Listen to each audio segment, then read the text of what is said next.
మన ప్రభువును రక్షకుడైన యేసుక్రీస్తు వారి యొక్క పరిశుద్ధమైన నామములో మీ అందరికీ శుభాలు తెలియజేస్తూ ఉన్నాం. ఈ దినాన ఈ యొక్క సమయంలో తెలంగాణ ప్రాంతంలో జనగామ యొక్క జిల్లాలో తరిగొప్పల మండలంలో అక్కరాజువారి పాలెంలో మేమందరం ఇక్కడ ఆయన బిడ్డలుగా, ఆయన శిష్యులుగా, ఆయన సువార్త నిమిత్తము మేము ఈ ప్రాంతానికి మేము వచ్చి ఉన్నాం.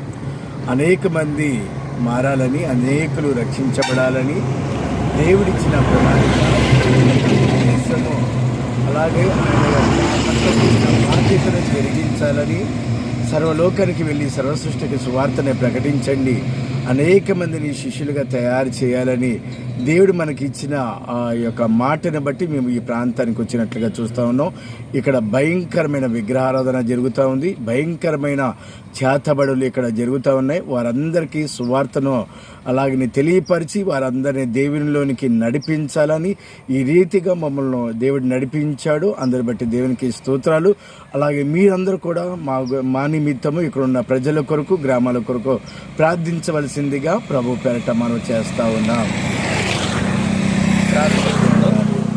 ఈ సమయంలో చెప్పబడిన సువార్త మాటలను దేవుడు ఫలింపు చేయలాగిన ప్రార్థన చేసుకుందాము. మమ్మల్ని మిక్కిలిగా ప్రేమించిన మా ప్రియ పరలోకపు తండ్రి, మీ ప్రియ కుమారుడు, మా రక్షకుడిని యేసుక్రీస్తు వారి పరిశుద్ధమైన నామములో ఇంతవరకునైనా మమ్మల్ని ప్రేమించి సంరక్షించి మాకు ఇచ్చిన ఆయుష్ని బట్టి మీకు స్తుతులు చెల్లిస్తున్నాము. ఈ ప్రాంతంలో ఏ ఒక్కరు నశించిపోకూడదు ప్రభువా, వీరిని మీరు దర్శించండి ప్రభువా. వీరిని మీరు ఎంతో ప్రేమించి కలువరి శిలువలో మీరు కార్చిన రక్తము చేత పవిత్రపరిచి పరిశుద్ధపరచండి.